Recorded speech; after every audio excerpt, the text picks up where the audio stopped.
This is Van Electric Ghost, and we are live on our Facebook, YouTube, and Twitch channels with Project P from Boston. Hi, really glad to be here.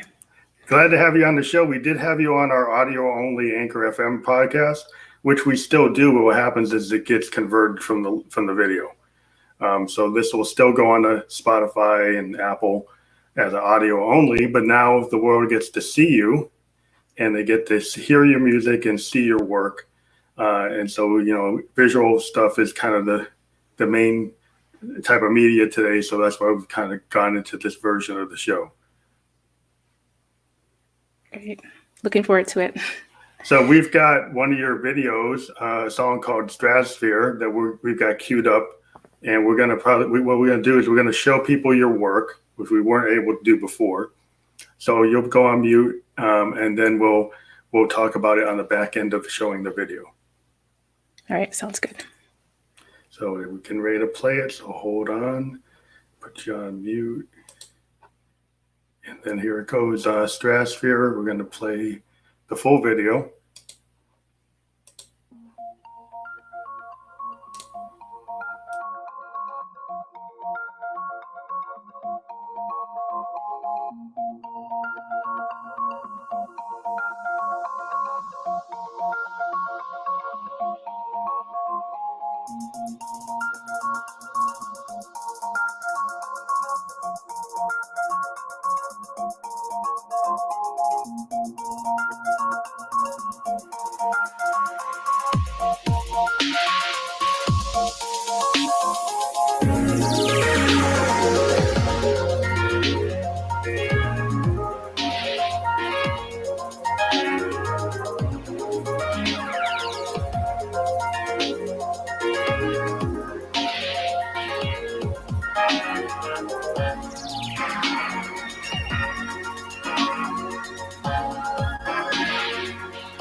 So that was Stratosphere from Project P, and we're back on the show again. So I was wanting to know, is like in the video, are you actually in the video at all, fencing, or is this all actors? Or did you actually have a cameo in it? Or play a No, part? yeah, I did not show up in the video.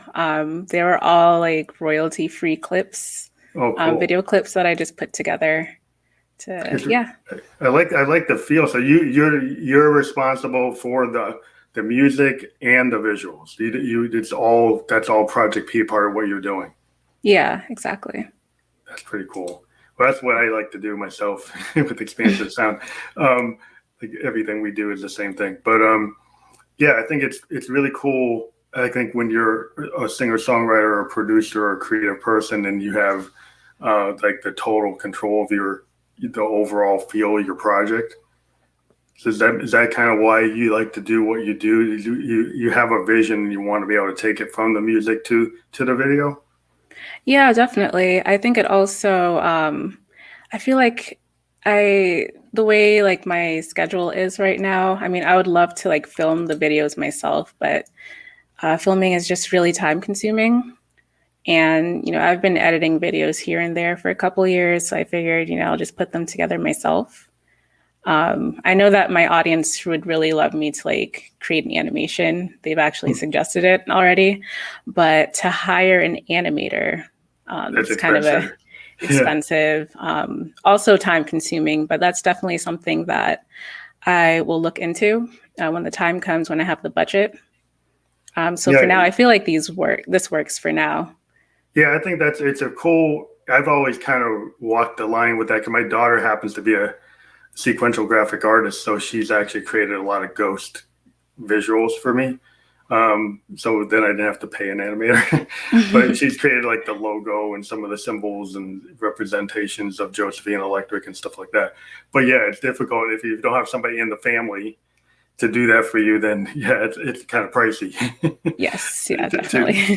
to do that. So it's good when you have friends or family that can do that. But it's cool also when you can use all the tools that are at our disposal as artists today to be able to create the visuals that you just did, which are really, really cool. And it has a cool feel, and it's uniquely your choices on what you did and how you put it together. So it's still your overall concept. Yeah, definitely. And the videos themselves, like, so I kind of put a filter over it, a purple Hmm. filter to kind of make it feel mine because purple it's kind of the That's your color of thing. my brand. Yeah. So I feel like it makes them more recognizable too. Because I know Hmm. like a lot of other artists might be, they might use the same clips. Yeah. So when I put a filter over them, it kind of makes it more my own. Yeah. I'm into that purple vibe too. I was a big Prince fan, so like everybody knows Mhm. that. But purple is like my backlight in all my videos for the Ghost. She tends to be the backlight I have. Yeah. But yeah, I think it's just interesting.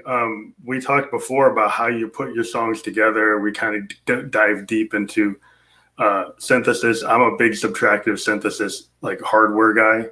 Though I understand a lot of people say they're in a DAW, they're in their soft synths. They have a lot of cool stuff they can do with MIDI keyboards.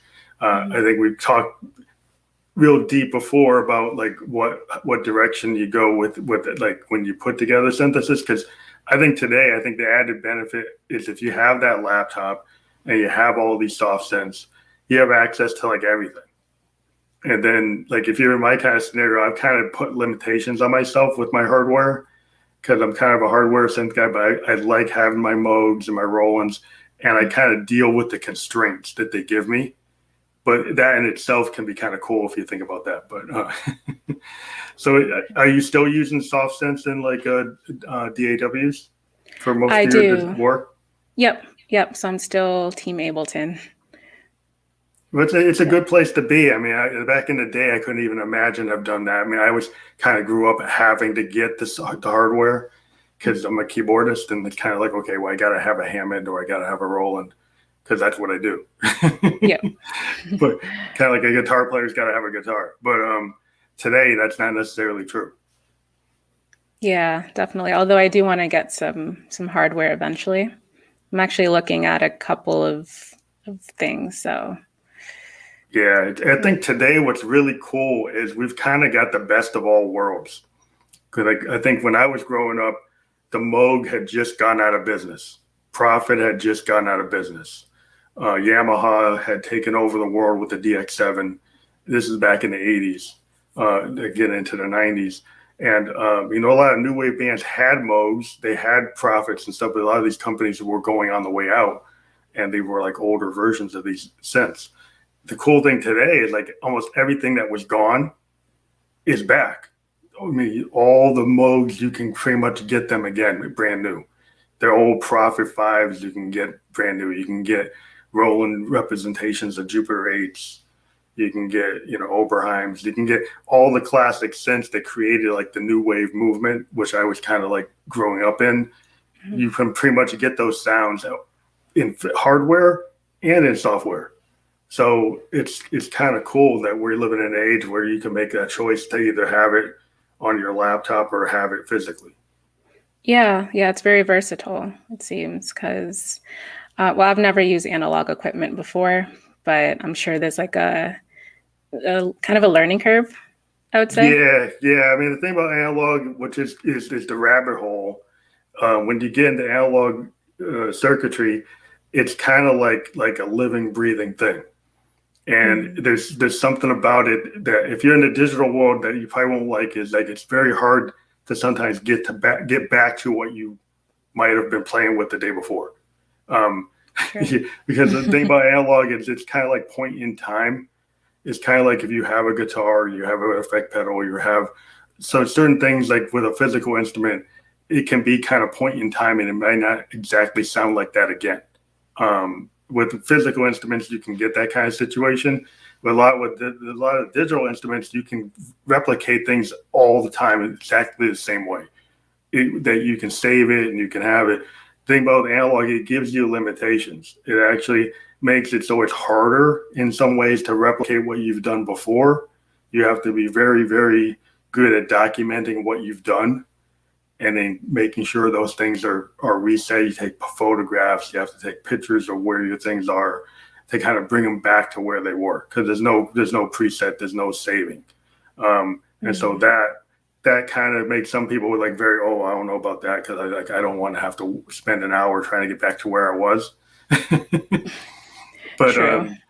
But for me, it's just the feel of these analog synths is kind of like what I like about them is they kind of feel like a partner in crime when you're making the music. I feel like my Moogs are like members of the band because they behave in such a way that they feel like they're actually doing things you didn't expect and you can kind of play off of them.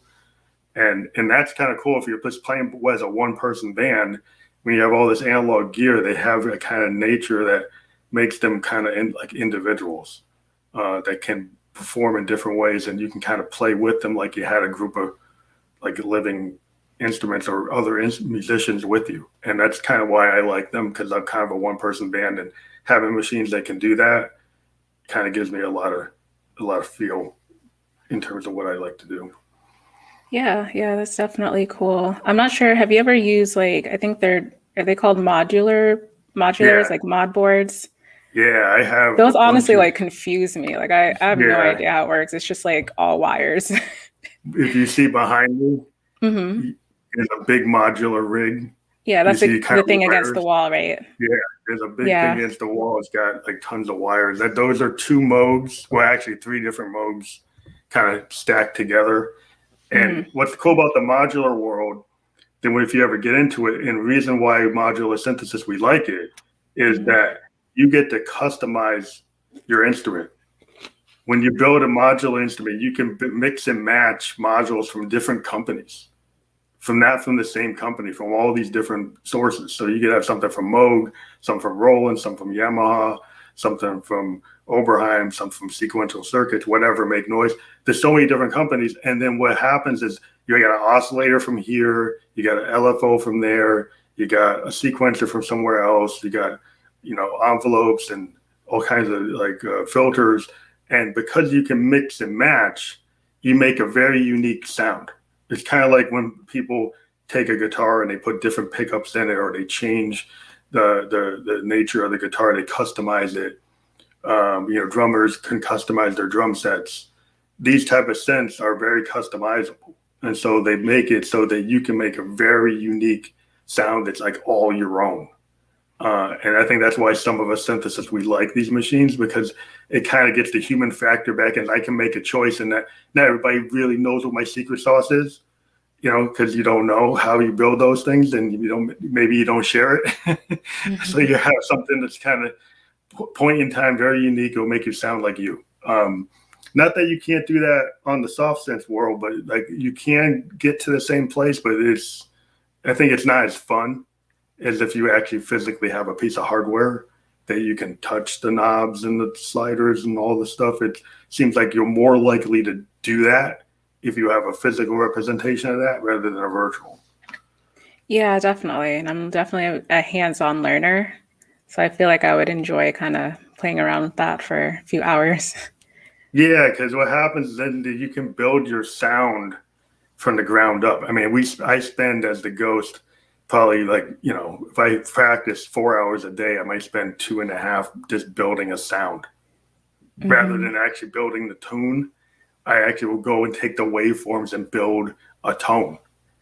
Yeah, it can take so much time. Like I use Serum You can to do make the same sense. thing. And yeah, I can spend hours in Serum just tweaking. Yeah, it's the same thing. It's just physically you have a Moog with dials, or you have like one of these synths and it's got dials and knobs.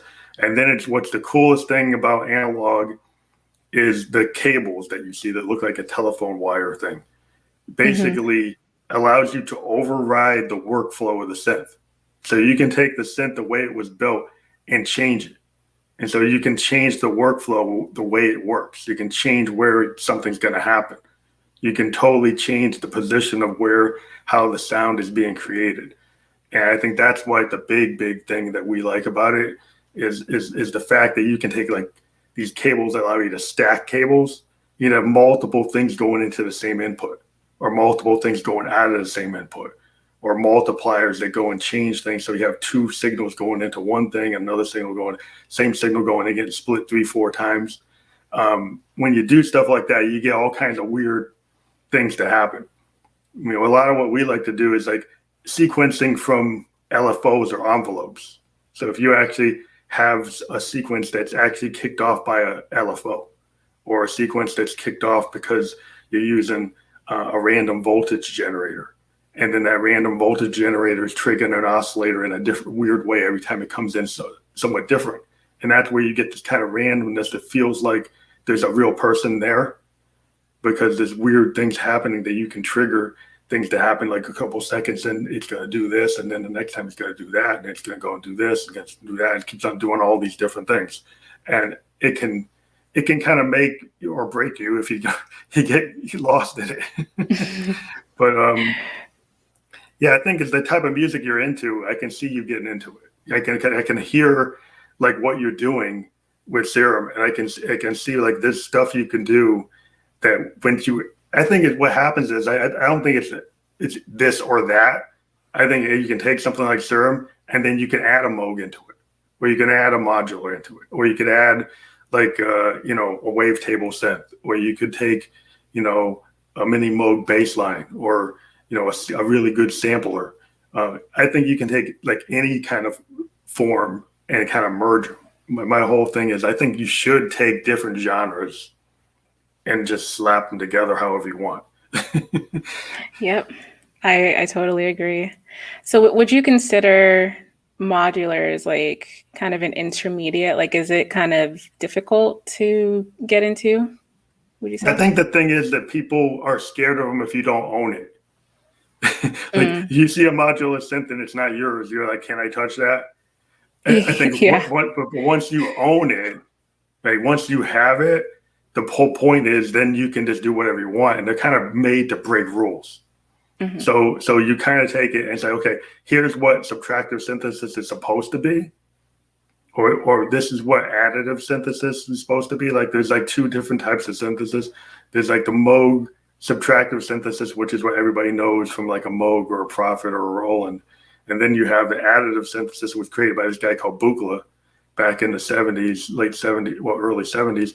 He came up with this additive synthesis concept that in the modular world is like two different ways to go at it. Either go from a Buchla perspective, which is additive synthesis, which deals with fractals and all kinds of weird concepts.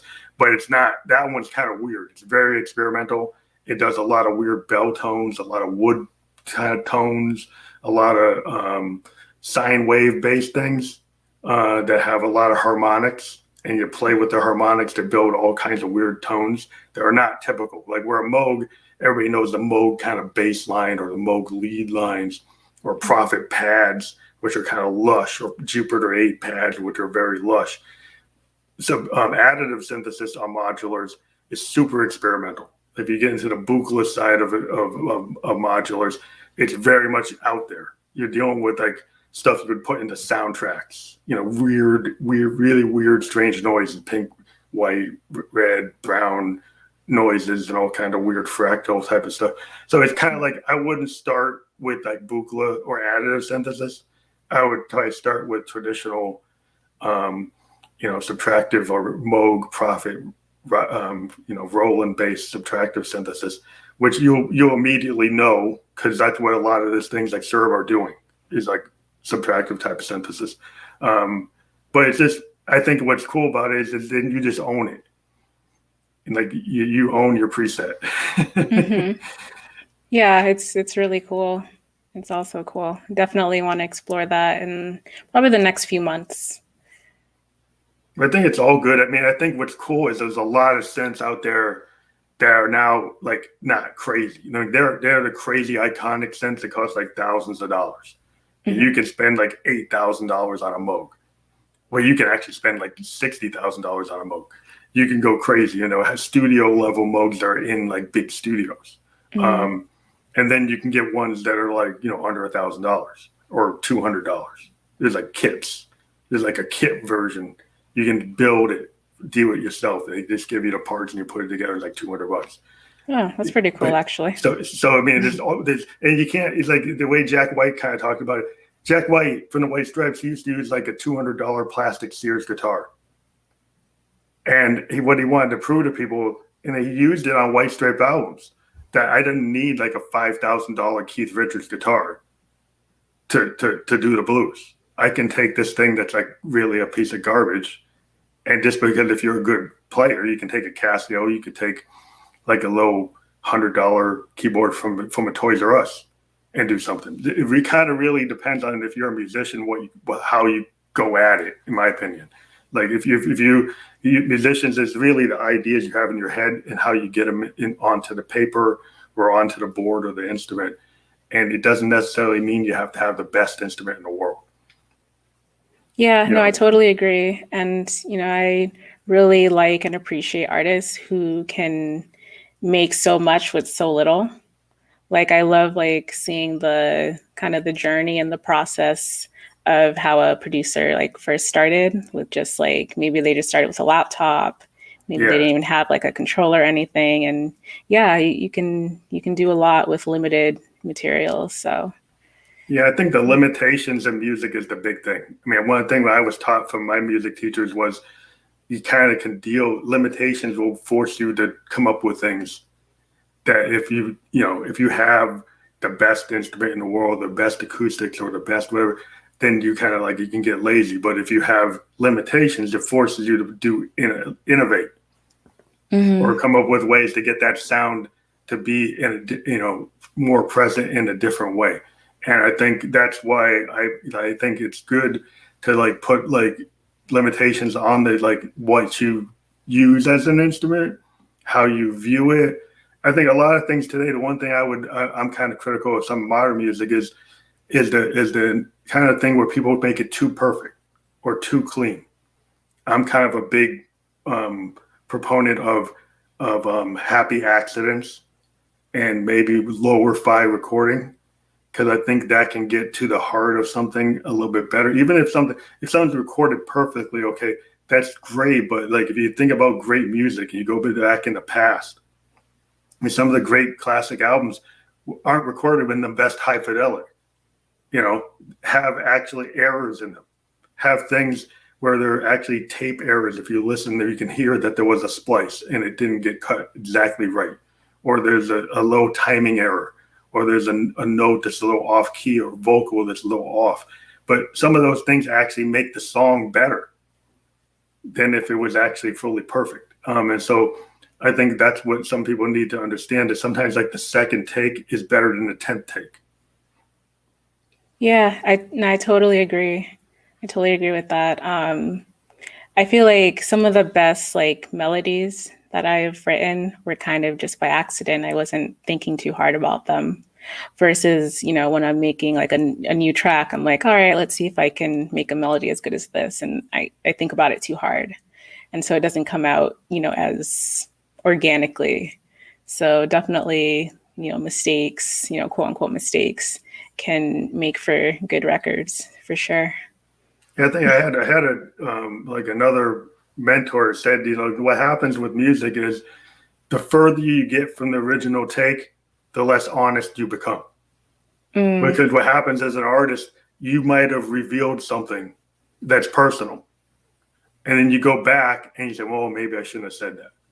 And so every time you do the next take, you go further and further away from the honesty of the first one. And it tends to be in music. If you've checked, I saw a documentary with there's some really, really good artists that now it's escaping my, but Back to Black. So you know who I'm talking about. And the thing with her work was the closer to the first take, the more honest it was. And they ended up using the second and third takes most of the time, because it just was just so much more powerful and really what with the heart of the record. And a lot of times that happens if you go back and you check with like really classic records from Aretha Franklin or Marvin Gaye or Stevie Wonder. It's like, and John, I saw, it's like, yeah, it's the second, third take are the ones we end up using. Even if we technically got better on the 10th take, it was like the second and the third one that actually had more honesty and more power. And even if they had mistakes in it, we say, okay, fine, we'll just live with it. Yeah, totally agreed. And that kind of makes me feel better, because I feel like I have some perfectionist tendencies. And so, one thing I've learned as a producer is that when you're mixing a song, it's a race against time, because the longer you spend on a song, the more likely it is that you'll never finish. Well, yeah, I think the more likely is you destroy what you should kind of leave alone. Yep. I have been there. Yeah, I think there's a classic example, like with Prince, right? When Doves Cry actually has a bass line, and Warner Brothers wanted him to put the bass line in, and he's like, no. And there was this thing with Prince, a lot of times his songs, Warner's would say, hey, these sound like demos. They don't sound like they're done, right? So all these professional producers would come with the Prince and say, hey, this is really great, but it doesn't sound like it's done. You need to go back in and put more tracks on. And he was like, no, it's done. And I think that's the brilliant thing about Prince, is he stood his ground when he was 17, when he was like 18, when he was very young a producer. He stood his ground, and there were people like there was, I think, Maurice White from Earth, Wind and Fire was going to work with him, and he said no. He said, at 17 years old, say, I know what I'm doing more than Maurice. And actually it was a fact. It was true, because he did. Because if Maurice White had done those records, it would sound like Earth and Wind and Fire records. They wouldn't sound like Prince records. Mm-hmm. And we got Prince because Prince stood there and said, I know what I want, and I'm not going to let somebody change what my vision is. Yep. That's really powerful. I think that's real important to anybody who come in that runs into producers, because the thing about producers is they have a tendency to replicate themselves upon another artist. And if you don't stand up, they will overwrite their style on you. Yep. Agreed. And if you could want that because you want what it brings. Or you could be like Prince and say, I know his first records didn't really kick, but when he finally hit like Dirty Mind in 1999, his dedication to crafting his own unique style finally paid dividends, because it didn't sound like anybody else. Yep. And I That think uniqueness is important. yeah. So, I mean, the problem today, I think, is a lot of people will like go to the same 10 producers, 20 producers, and have things sound in the same space. And you're like, okay, well, I've heard this before. And I guess that's what music is supposed to be. But where's the thing that makes this different? You don't want that getting edited out. That's my whole Right, thing. true. Hmm. It is like I like to hear. That's why I kind of live in this indie space where I talk to people in the indie world. I mean, I once in a while I talk to somebody that's a little higher tier, but a lot of times I like to live in this kind of underground because this is where I think the real art is happening. Nowadays, what the big art's not real. It's like, no, not that it's not real, but it's like I think there's a lot of cool stuff on SoundCloud. There's a lot of cool stuff on Beatport. There's YouTube, all these like underground things, and I think that's where the new artists that don't get the platform, I think they need to have one because that's where that's how we get the next big artist. Is it comes out of usually the underground and word of mouth, and people, young people find the next Elvis, the next Prince, the next Elton John, next Beyonce. They find because they dig somebody, that's doing something a little different. Yeah, totally agreed. I've actually had, some people in my audience say, oh, well, for Stratosphere in particular, they said, oh, that sound is just so you. And I'm just trying to, I guess I'm still That's trying to good. figure out like, What I'm is trying you? to figure out. Well, I think you is evolving, I think, as an artist, right? Like when you start as an artist, you've got a vision and you necessarily grow, right? And so Yes. Yeah. as you get better at your instrument, as you get better at production, as you get better at crafting songs, you're going to necessarily evolve. And the problem sometimes I have with some fans is like when you start, right, they can be stuck on like version 1.0 of you. Yep.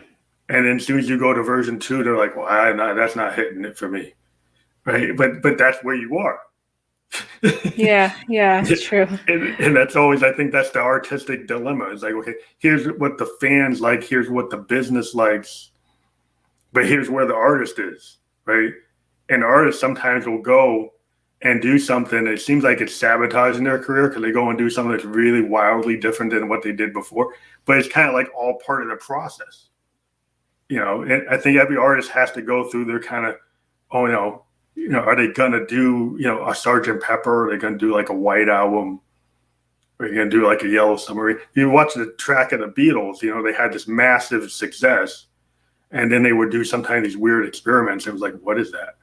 And then eventually the world said, well, that's brilliant. But when it first hit, it's like, okay, that's not Help. That's not Love Me Do. That's like, what is this weird psychedelic stuff on Sergeant Pepper? And everybody today thinks, oh, that's great. But back then, there's some people looked at, what is this? And so when you go to do that, like when your fans are like, what is this? That it probably is a good step that you're making, but might not feel that way initially. Yeah, I definitely agree with that. What was I gonna say? Yeah, I think it's good to be somewhat unique. And I think when it comes to like making new sounds and exploring different things, I think it's necessary to experiment. And so, it's unfortunate that sometimes fans can, get stuck on one type of sound that you did. But I think in order to make something like truly extraordinary that's, out of this world or, really unique, then it's necessary to experiment with it. And sometimes those experiments don't come out sounding that great. Like I've made over 200 beats now, and definitely my first beats weren't that good. But even, just sometimes not every beat is going to be released, and that's okay. I needed to experiment with it in order to eventually create something that can be released and that my audience is excited about. Yeah, I think it's like the whole thing about like your rehearsal time or your demo time as an artist. Some artists like to have their demos in the public square, and everybody sees them evolve. And then some artists are more like, well, I don't want you seeing all this. I want you to see it once it's like perfect. Right. So there's I think there's that little bit in every artist where it's like, okay, there's the raw stuff you do to try to get to where you want to be. And then there's like, okay, here's my big statement. Here's my Purple Rain, here's my songs in the key of life. Here's my, great album, like here's my Freebird or Stairway to Heaven. There's like these iconic things, all along the Watchtower from Hendrix. I mean, these iconic things. Okay, was Hendrix trying to always write all along the Watchtower, or was that just something he just happened to come up with? He just happened to, I'll take a Dylan song and rewrite it, and it's like it was a weird thing that he did. He took this Dylan song and kind of reimagined it. If anybody ever heard the original Dylan version of that song, it doesn't sound anything like the way Hendrix did it. Hendrix like interpreted it a totally different way. And I think that's a real cool thing. That's a really cool example of a cover, because in my opinion, it's really cool when somebody covers something and it makes it their own. They like reinterprets it and doesn't just try to spit it out the same way like a Xerox. I think that to me is brilliant when you can do that. Then you actually can own the song, even if you didn't write it, or you co-wrote it. You just you just rewrote it. Wrote it in your style. Yeah. Yeah. And I think that's so as singer-songwriters, a lot of times we want to own our own song and do our own thing. And I'm a big proponent of that. But sometimes it's a necessary collaboration can kind of kickstart where your career is. If you work with somebody, you find some lyricist or you find another musician, and somehow that connection creates something better than what you could do by yourself. At some points, I think every artist finds that kind of collaborative thing. I know you've got your own brand, but have you thought about working like in a collective or being part of another project, or are you actually doing that? Yeah, I've definitely thought about collaborating with other artists, particularly vocalists and rappers. I'm starting to kind of have all these different ideas, and I've actually thought of some lyrics, Cool. Things that could work for that. So it'd really be really cool to work with a vocalist or rapper. So would you write the lyrics and then have the delivery from your the rapper or the vocalist? Could you have a vision, or would you kind of cross collaborate? I think it could be either or. I've definitely started writing some lyrics for something, and I probably could figure out a melody too. And so all I would need was the voice. That's awesome.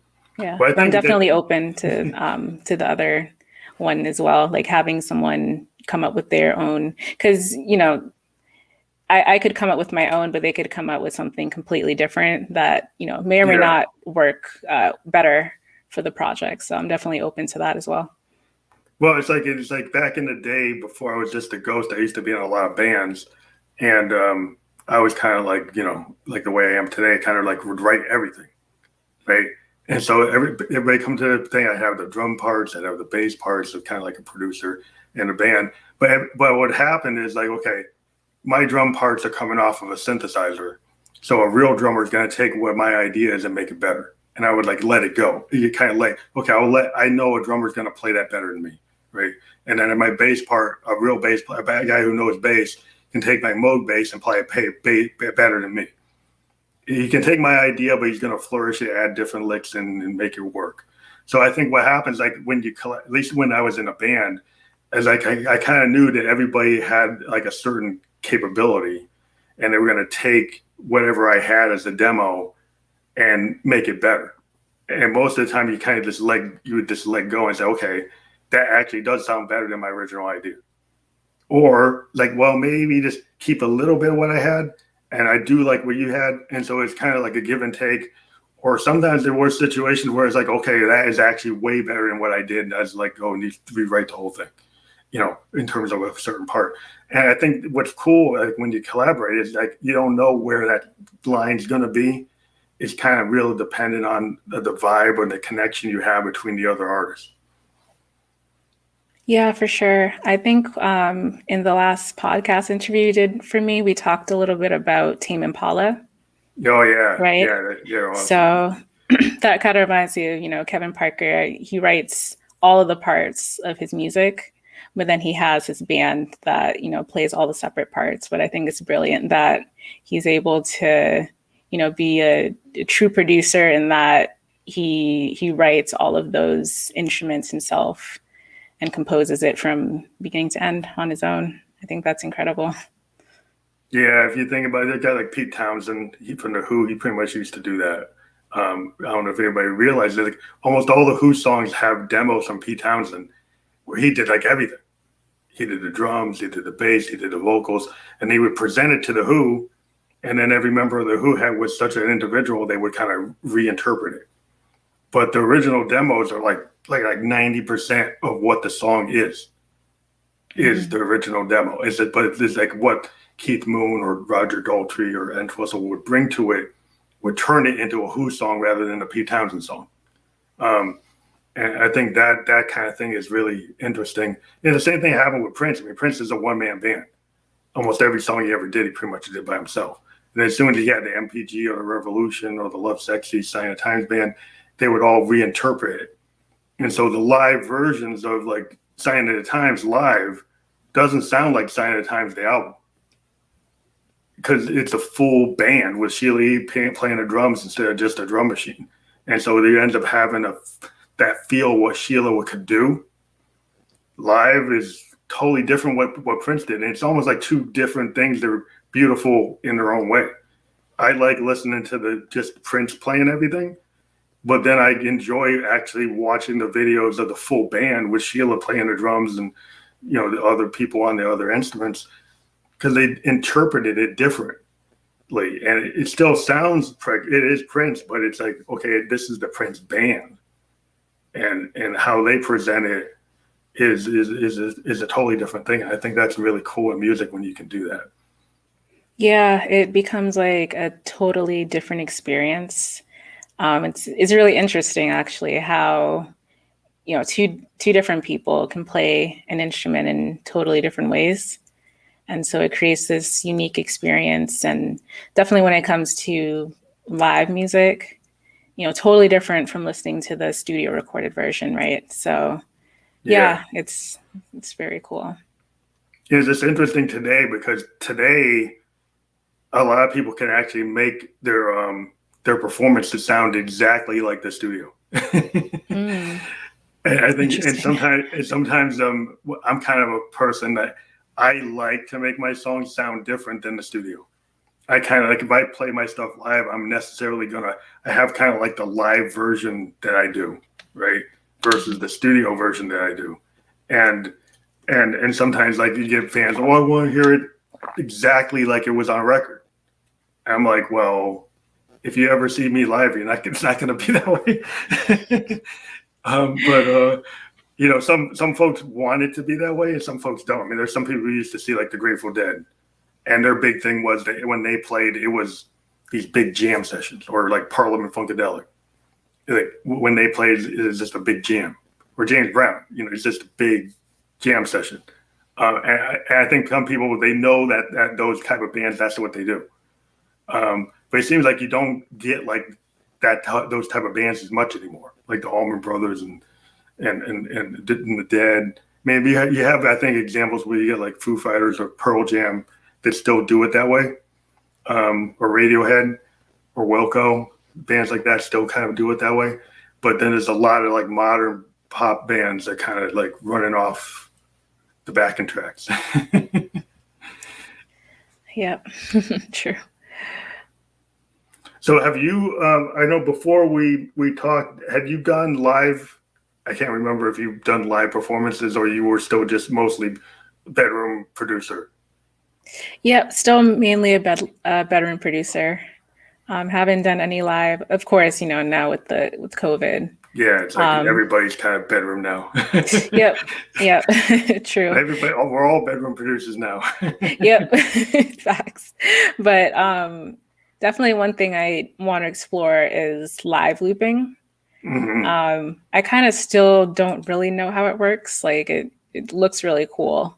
But I haven't quite figured it out yet. I know there's kind of a way to do it with Ableton. There's like a different mode to use. Right now, I always work in arrangement mode, but I know there's like I forget what it's called, but there's like that other mode. Oh, so you could have you doing like chain patterns and bouncing around in loops and like clips. Yep. Clips. Yeah. I think it's called clips. Yeah. I mean, I don't, one thing I like to do is I have a lot of sequencers, like hardware sequencers, and they kind of do what clips do, but they're not exactly. They kind of have these sequencers that run MIDI commands, and I can get them to go like in what do you call chain patterns. So I can go have a program that has like all these patterns that makes up a program, and that program is like a song. And then I can have that program in real time kick off a Moog, kick off a Roland, kick off whatever. And I can make them go in different directions. And I have like one sequencer that's like 3 lines of sequencing. So it can go 3 different lines at once of like multiple chain patterns. So then I can go and have it run a drum machine, run a bass line, run a pad, or run a sampler, or run whatever. What's cool about the one I have is it's real time and it's super fast and there's like no load time. So I can have it switch around programs like in milliseconds. So I could have it go from one program to the next, to the next, to the next. And it doesn't feel like it's clipping or it doesn't go together. It can kind of work. It's just kind of a cool thing if you have a device that has that kind of, the latency is not bad, that you can actually don't have to have a like really long load time to get the next program. You can just bounce to the next thing. And that's been like a key of some of the hardware sequences I have this kind of fast ability to jump around, which then when you go to do live performance, you can kind of bounce around the clips and not have to worry about something not working or having dead space, because you can just bounce into the next one. It's kind of like a DJ queuing up the next record, on a Pioneer CDJ or something. It's like you can make sure you're syncing that up so it seamlessly goes to the next groove. Same kind of idea with the sequencers like that. So yeah, there's a lot of cool machines now that have the ability to move the clips in a very DJ pattern, much like a DJ. It gives you the more DJ type control you have, but then you have freedom to bounce around. I like the freedom to kind of not be stuck in the structure of the song. I can just kind of break it out. Yeah, that's pretty cool. Definitely something I want to explore. Yeah, I think a lot of the new pattern systems, they're all grid-based sequencers from Akai, like MPC, there's like Akai Force, there's a bunch of different, even Roland has like the 707, MC 707, MC 101s. They're like pattern-based groove boxes, and their kind of claim to fame is they can bounce all these clips around. And you can have them as songs, or you can just have them as launch clips bouncing all around, kicking things off. And some of these groove boxes can kick off modulars. They can kick off Ableton.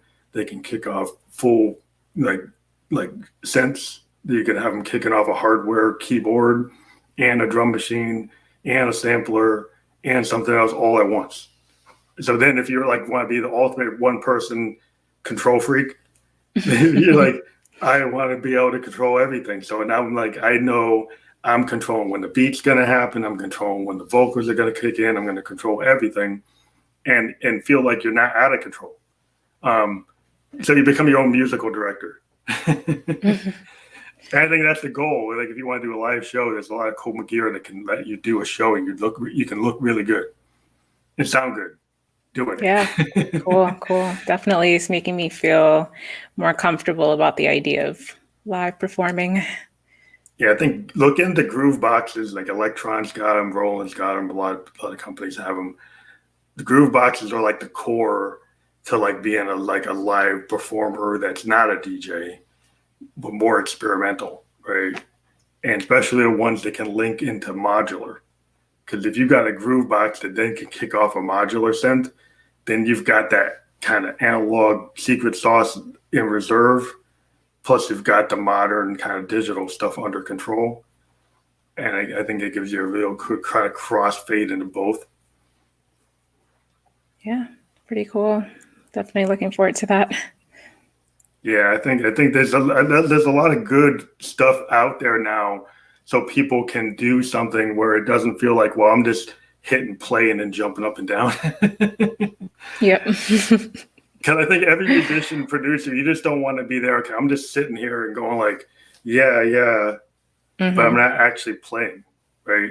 I think Yeah. anybody that's like on stage, you want to feel, at least I do, I want to feel like I'm actually participating in the music that's happening. Yeah. And I'm not, Interactive. yeah, I'm not just like letting it play and just kind of jumping up and down. And not that that's not bad. I mean, okay, fine. You want to get the crowd going, but that's more like, okay, you're more of a master of ceremonies. You're not Hmm. actually a musician because everything you did, maybe you were a musician when you wrote it, but when you perform it, you're not being a musician. You're just True. kind of doing it. So Yeah. so I understand that people built it and they wrote it, but in terms of, when I see somebody perform, I'm more of a guy. I want to see like a Hendrix. I want to see like a Bootsy Collins. I mean, I want to see like a Steve. I want to see somebody actually do it, Hmm. Hmm. Agreed. which I think today though, what's cool with your visuals. I was going to ask you. There's a lot of cool visual tools that when you go live, you can actually manipulate your visual in the same way you manipulate your sound. Yep. I've heard of a program. I totally forget the name, but there's someone I know. He does kind of like visuals similar to that. It was something. Um, and I think you can connect it to Ableton and it kind Yeah. of changes, when the beat is going. It kind of, yeah, Yeah, it's it's a really cool sounding. synchronization with your MIDI Yep. signals, like ends up being so everything is on the beat, Yep. Hmm. and then the visuals can be manipulated by your rhythms, and then you can randomize it, or you can actually control it. There's some controllers do it with your hands waving in the air like a theremin. Hmm. Some controllers do it with like foot pedals that you could go and kick off things at different degrees by how much pressure you put on the pedals. There's like a lot of cool things you can do. You can even kick them off with like drum pads. So you could have like a digital drum set and then be kicking off visual things instead of actually kicking off drum beats. You're kicking off visuals that kick off, or light shows that kick off, or lasers Hmm. that kick off. And so there's a lot of things for like I think with performance art, because I could see what you're doing could get into performance art if you connect the video to the music and into like interaction, actually changing it in real time. That would be kind of cool. Yeah, I can definitely see this kind of expanding into that. Yeah. Um, yeah, I don't know how all of it works yet, Yeah, but I'm kind of learning. it seems like you're the type of person I know you're gonna find it. It's gonna find you. Hmm. Or people who watch this are gonna say, "Hey, I can help her. I know I have an idea. I like what you're doing." That's one of the things I like about this show is that we've actually had some artists, across the world.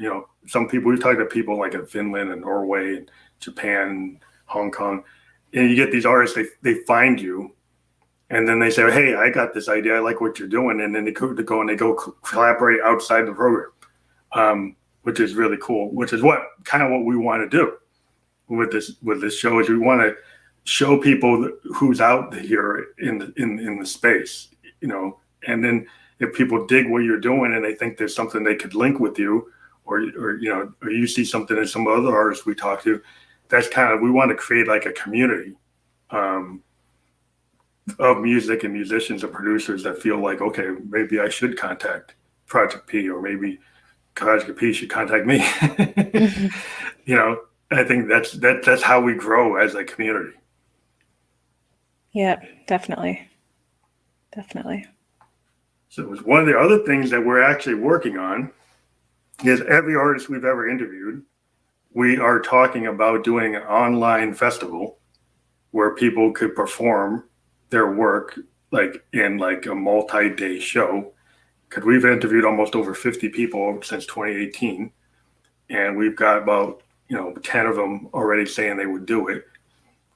So we're looking into, like, it's maybe not this year, maybe next year, or maybe a version of it might happen this year with the 10 acts we've talked to. But we are very interested in having like everybody we've ever talked to potentially come on and do it. That's really exciting, actually. I have to figure it all out in the next year, I guess. Yeah, Yeah. exactly. Yeah, once you figure out what your rig is or how you do it, you could just experiment doing like live, Instagram, Facebook Live, YouTube Live shows, and then figure it out over time, because that gives you like a way to try it out, no harm done. Say, see if does it work. Do people like it? Do people dig it? Then you kind of figure it out. But it was something we're open call for anybody that when they feel ready. If you feel ready, that'd be cool. And whenever you're ready, we'll probably do it multiple times. So at some point, you will be ready to be on that type of thing. Great. I do believe that.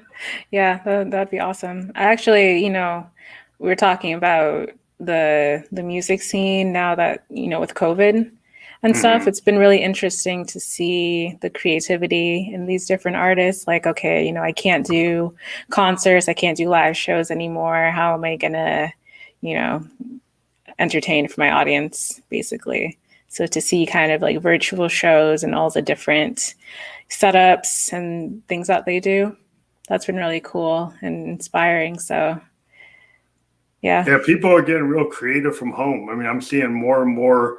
I think they're actually like MTV like shows, not on MTV, but shows on music channels where people are performing from houses or from their roof or from their garage.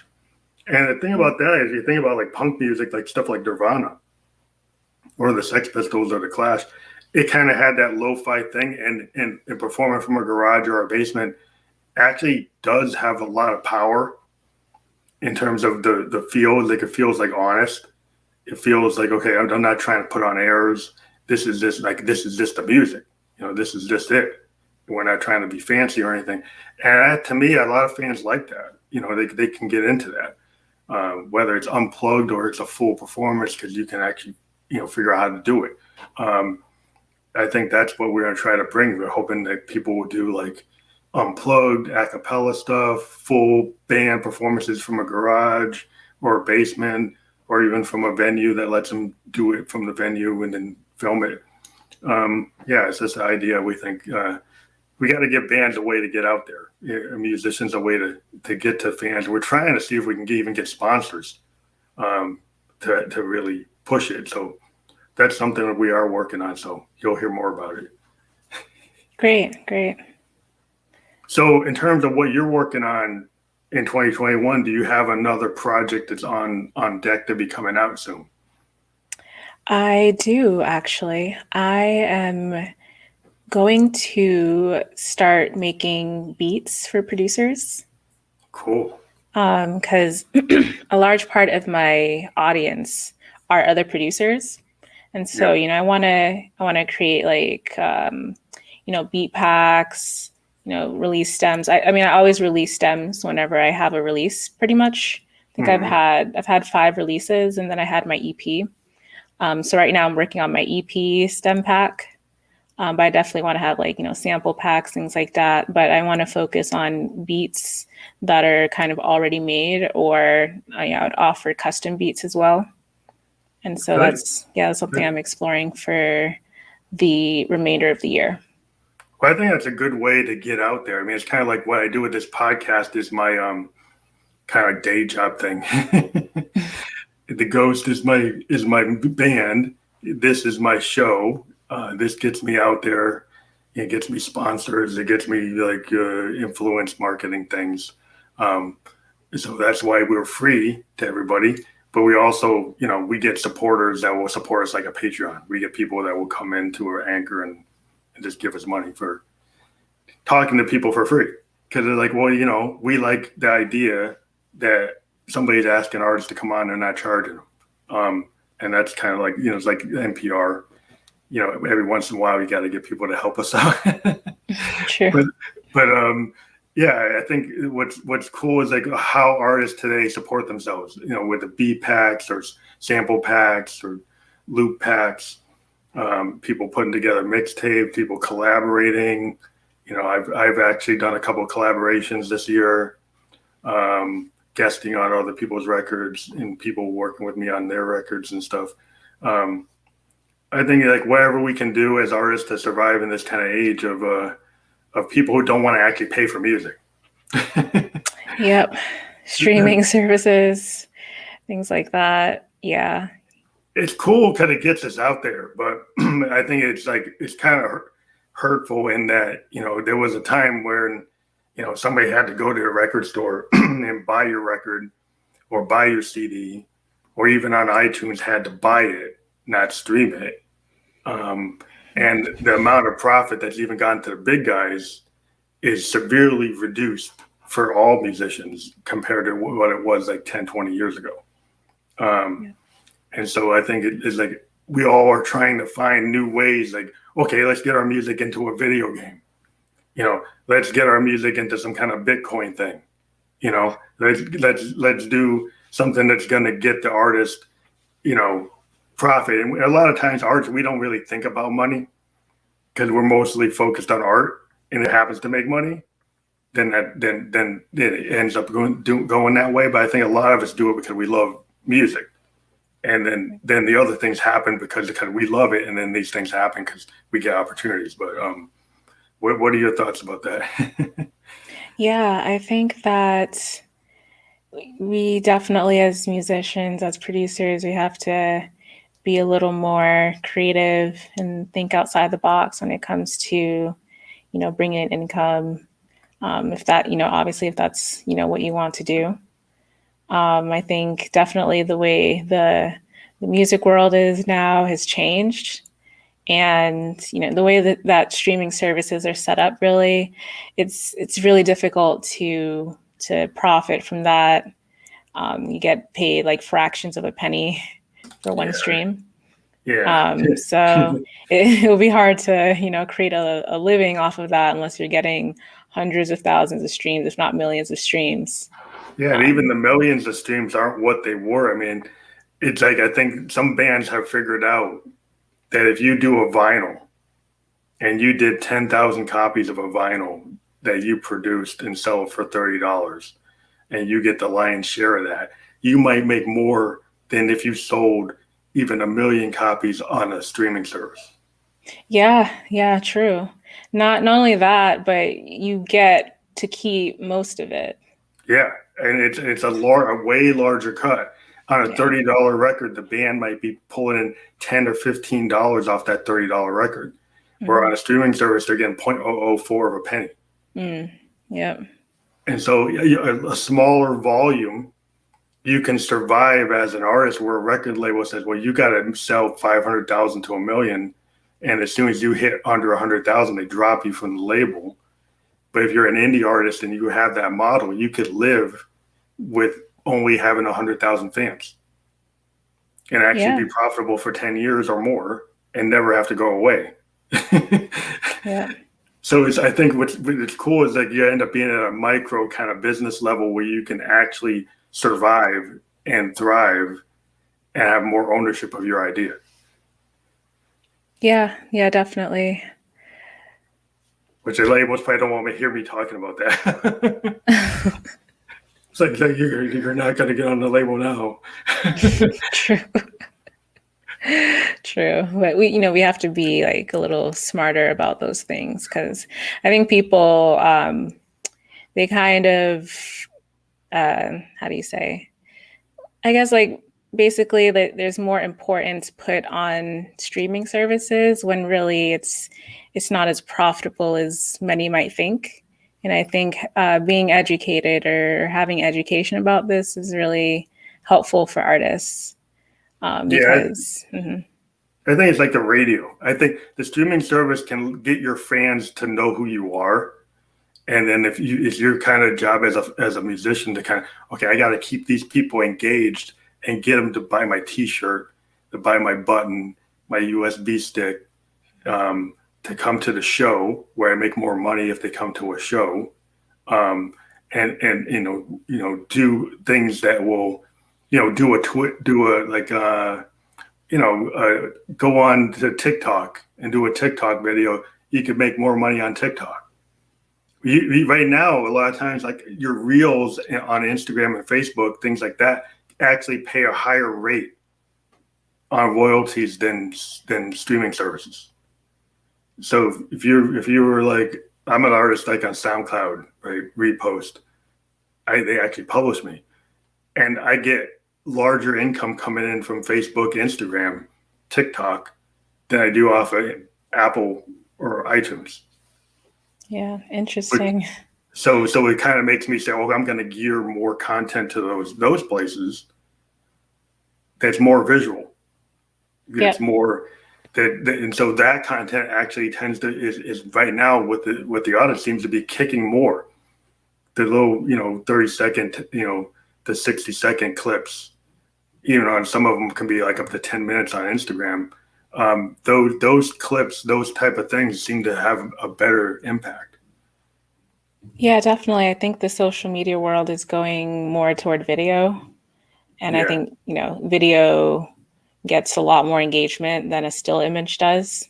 Mm-hmm. And so that's one reason why, I create videos to, keep my audience engaged and they really enjoy them. Yeah, it's really interesting that, how social media can put you in front of so many more people than just the streaming services alone.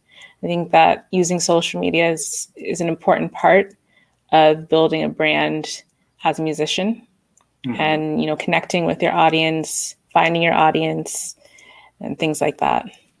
Yeah. And then the other piece of it is like connecting to like being an influencer, right? So if you do the whole package where you connect your audience, you get them to go to these different TikTok or Reels, YouTube, and then you also get them to engage with influence marketing campaigns that get them into things like healthy living or green causes or political causes or different things, then it can translate into different types of actions. The different artists, okay, their goal is political action, or their goal is environmental this, or their goal is that. And so if you can go and then make your mark the way you want to, and still be, it's music, but it's actually music, and your life has music and other things in it. And you kind of mold it to go in that way. Yeah, true. So I think it's really cool that we were able to have you on the program again. And we are both in the same neck of the woods. I'm in New Hampshire. You're in Boston. Mm-hmm.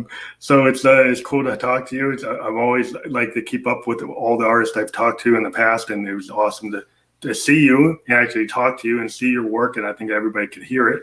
And we do have the link up permanently here, and it will be permanently on the Twitch, Facebook, and YouTube channels. And like I said, we're going to get onto Spotify and Apple and like 9 other audio platforms as well within an hour.